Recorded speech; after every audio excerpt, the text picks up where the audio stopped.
कक्षा 3 में पढ़ने वाली एक 8 साल की लड़की जब तैयार होकर अपना स्कूल बैग लेकर घर से बाहर निकलती है, तभी 22 साल का एक पड़ोसी उस लड़की के पीछे चला जाता है। जैसे ही स्कूल करीब आने वाला था, सुनसान इलाका होता है। वो मौका पाते ही उस कक्षा 3 के स्कूल में पढ़ने वाली उस बच्ची को उसे गोद में लेता है और सीधा एकांत की तरफ ले जाने की कोशिश कर रहा था। तभी वो लड़की ज़ोर ज़ोर से चीखती है, चिल्लाती है। उसकी चीखने और चिल्लाने की आवाज़ सुनने के बाद आसपास के लोग दौड़कर आते हैं और उस बच्ची को बचाते हैं। तभी वो लोग देखते हैं जिसने उस लड़की को पकड़ा था, दरअसल वो बहुत ज़्यादा नशे में था, शराब पी रखी थी। इसलिए लोगों को लगा कि शायद यह सुध में नहीं है, होश में नहीं है। इसलिए उसे यह पता नहीं है कि क्या सही है क्या गलत है। उस लड़के को घर भेज दिया जाता है, उस लड़की को स्कूल भेज दिया जाता है। काश कि उस दिन उस लड़के को घर भेजकर थाने भेज दिया जाता, उसके खिलाफ़ कोई कार्रवाई की जाती, तो शायद कोई एक मर्डर नहीं होता और कई ज़िंदगी हमेशा हमेशा के लिए बर्बाद नहीं होती। आज की कहानी एक ऐसे रिश्ते की है जिन रिश्तों पर हम सबसे ज़्यादा भरोसा कर सकते हैं। अब चाहे वो बहन का रिश्ता हो, चाहे वो माँ और बेटे का रिश्ता हो, चाहे वो देवर और भाभी का रिश्ता हो। यह रिश्ते ऐसे होते हैं, इतने करीब होते हैं, इतने सगे होते हैं कि इनके लिए लोग मर जाते हैं, अपनी जान तक दे देते हैं।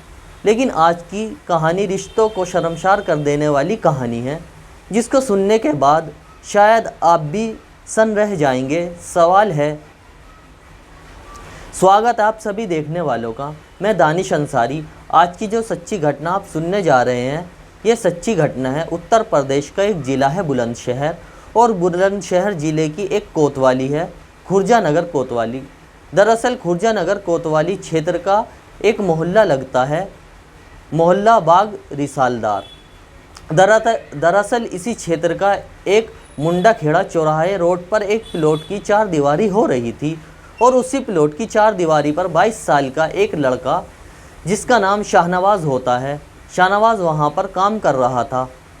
शाम को जब काम पूरा हो जाता है, कंप्लीट हो जाता है, तो उसे काम की मजदूरी चाहिए होती है। वह मजदूरी के लिए अप्लाई करता है, मजदूरी उसे मिल जाती है। यहाँ से वो घर ना जाकर सीधा शराब के ठेके पर जाता है। वहाँ जाने के बाद शराब लेता है और शराब के नशे में एकदम बुरी तरह से धुत हो जाता है।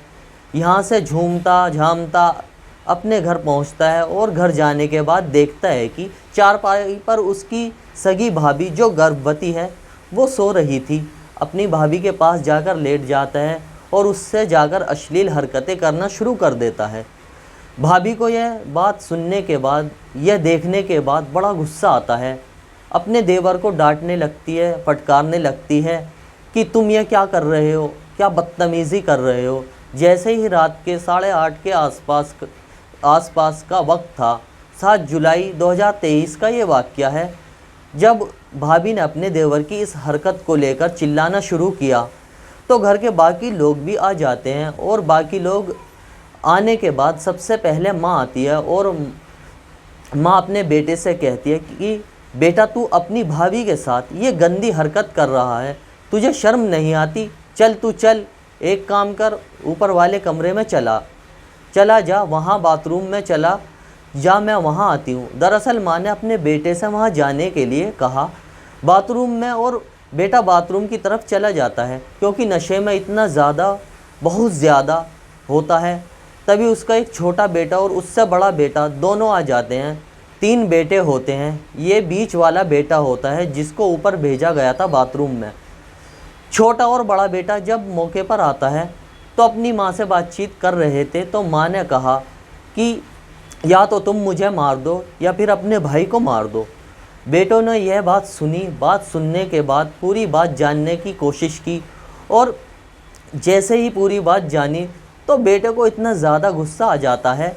बेटे सीधा ऊपर पहुंचते हैं। बाथरूम में वो इंतज़ार कर रहा था अपनी माँ के आने का, और माँ के आने का जैसे ही इंतज़ार कर रहा था, दोनों भाइयों ने खूब उसको जमकर पीटा, खूब पीटा, और खूब पीटने के बाद जब थक जाते हैं तब दुपट्टे से उसका गला घोंटकर उसकी हत्या कर देते हैं। वो मर जाता है, लेकिन भाइयों की जो सीने में आग लगी थी वो शांत नहीं होती है। वहीं ब्लेड पड़ा था, चाकू पड़ा था, और उसके शरीर को उन्होंने, उसके गले को उन्होंने गोदना शुरू कर दिया। वो खून से लथपथ हो जाता है, पूरे बाथरूम के अंदर खून ही खून हो जाता है। तभी एक भाई पड़ोस में जाता है। पड़ोस में जाने के बाद कहता है कि हमें अपना समरसेबिल का पाइप दे दीजिए। रात के करीब 9:30 बजे के आसपास का वक्त हो चला था, और जो पड़ोस में जाता है कि हमें समरसेबिल का पाइप दे दो, हमें कुछ सफाई करनी है। तब पड़ोसी उसे अपने समरसेबिल का पाइप देते हैं, क्योंकि जो समरसेबिल लगा हुआ था वो दोनों की सहमति से लगा हुआ था। इसमें इस परिवार का भी साझा होता है। और जब समरसेबिल का पाइप लाते हैं, उस बाथरूम में जो लाश पड़ी हुई थी, उस लाश को बहुत ज़्यादा तरीके से साफ़ करने की कोशिश कर रहे थे। बाथरूम में जितना भी ब्लड पड़ा हुआ था, जितना खून पड़ा हुआ था, उसे साफ़ करने की कोशिश कर रहे थे। पूरी तरह से साफ़ कर देते हैं। साफ़ करने के बाद आसपास के लोगों से कहते हैं कि शाहनवाज़ अब इस दुनिया में नहीं रहा, वो ख़त्म हो गया है। और जैसे ही मोहल्ले वालों को यह खबर मिलती है तो मोहल्ले वाले कहते हैं कि जो हुआ ठीक हुआ। लेकिन इस बीच में कुछ लोग कब्रिस्तान जाते हैं कब्र खोदने के लिए, ताकि उसको सुपुर्दे खा कर सकें। और इस बीच में किसी ने पुलिस को फ़ोन कर दिया। जैसे ही पुलिस को यह सूचना मिलती है कि शाहनवाज़ को मार दिया गया है, तो पुलिस मौके पर आकर देखती है तो उसके शरीर पर, उसकी गर्दन पर जगह जगह चाकू और ब्लेड के निशान थे। पुलिस इस लाश को कब्ज़े में लेती है। कब्ज़े में लेने के बाद उसको पोस्टमार्टम के लिए भेजा जाता है। इससे पता चलता है कि गला घोंटकर हत्या की गई थी, उसे मारा भी गया था, उसे पीटा भी गया था, और चाकू और ब्लेड से उस पर हमला किया गया था। और किसी पड़ोसी ने सही वक्त पर पुलिस को सूचना दी थी। हालांकि घर वालों ने तमाम तरह की बातें करने की कोशिश की, लेकिन पुलिस ने जब इनसे अपने तरीके से जांच पड़ताल करने की कोशिश की है, पुलिस ने जब परिवार से ये पूछने की कोशिश की है कि आखिरकार बात क्या है, तो 7 जुलाई 2023 की उस रात को उन्होंने वाक़या बताया कि वो शराब के नशे में आता है, अपनी भाभी के साथ गंदी हरकत कर रहा था। इस बात पर इतना गुस्सा आता है, उसे मारना पीटना शुरू कर देते हैं। लेकिन जब माँ से पूछा जाता है तो माँ चौंकाने वाली बात बताती है। माँ कहती है कि 8 साल पहले उसके पति उससे अलग हो जाते हैं, वो अलग शादी कर लेते हैं। वो अपने 3 बेटों के साथ घर में रहती है। बड़ा बेटा है, उसकी शादी हो जाती है। छोटा बेटा है, ना जाने क्यों उसे शराब पीने की, उसे नशा करने की बहुत बुरी लत लग जाती है, आदत पड़ जाती है। और इस बीच में वो घर में जब नशे में आता था तब वो अपनी माँ के साथ आके सो जाया करता था। जब उसका मन करता था वो अपनी माँ के साथ गंदी हरकतें करना शुरू कर देता था। उनके साथ दुष्कर्म जैसी घटना को वह अंजाम दिया करता था। माँ चुपचाप रहती है, सहन करती है, कुछ भी नहीं कहती, और वक्त दर वक्त आगे बढ़ता चला जाता है। और बेटा ही अपनी माँ के साथ गंदा घिनौना कृत्य करता रहता है। लेकिन आज जो घटना यानी कि 1 जुलाई 2023 की मैं बात कर रहा हूँ, जब घर पर कोई नहीं होता है तब उसकी भाभी जो गर्भवती होती है, बिल्कुल अकेली होती हैं, वह मौका पाते ही घर में जाता है और अपनी भाभी के साथ दुष्कर्म कर देता है। जैसा वह माँ के साथ दुष्कर्म करता था, ठीक वैसे ही अपनी सगी भाभी के साथ भी दुष्कर्म कर देता है। और उसे अपनी भाभी के साथ वक्त गुजारना बहुत अच्छा लगता है, इसलिए उसने दोबारा मौके की तलाश और कोशिश की। और 7 जुलाई को जैसे ही उसने अपनी भाभी के साथ फिर से यह हरकत की, तो 2 भाइयों और माँ को इतना गुस्सा आ जाता है, तभी उसकी हत्या की प्लानिंग कर लेते हैं और उसकी हत्या कर देते हैं।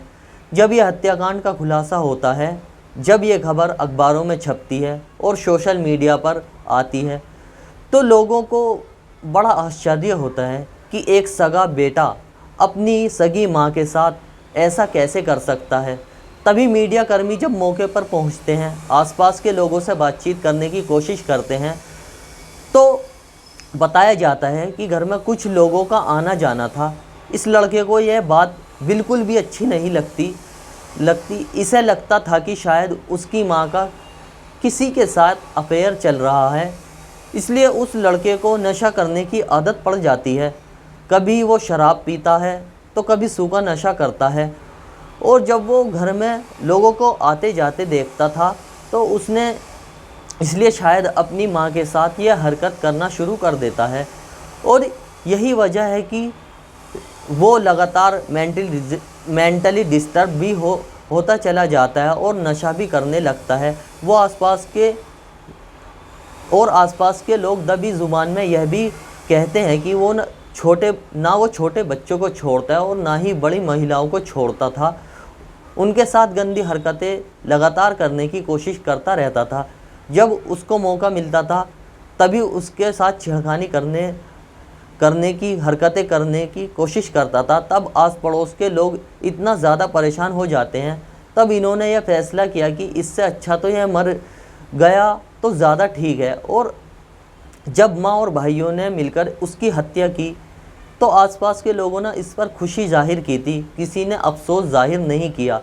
लेकिन इस खुर्जा नगर थाने के SHO जो सुनील कुमार सिंह होते हैं, वो कहते हैं कि जो भी हुआ है वह बहुत गलत है। माँ को या भाइयों को या भाभी को कोई दिक्कत कोई परेशानी थी तो उन्हें पुलिस में आ जाना चाहिए था, पुलिस से मदद मांगनी चाहिए थी, ताकि पुलिस इसके खिलाफ कड़ी कार्रवाई करते हुए उसको गिरफ्तार करके जेल भेज देती। कम से कम एक हत्या तो नहीं होती और उसको उसके किए की सज़ा भी मिल जाती। माँ ने जो किया है या भाइयों ने जो भी किया है, इससे ना केवल उनकी तीनों की ज़िंदगी बर्बाद हुई, बल्कि गर्भवती महिला किसके सहारे रहेगी, उसके पेट में जो बच्चा पल रहा है वो किसके सहारे पलेगा, यह कुछ कह नहीं सकते। और इससे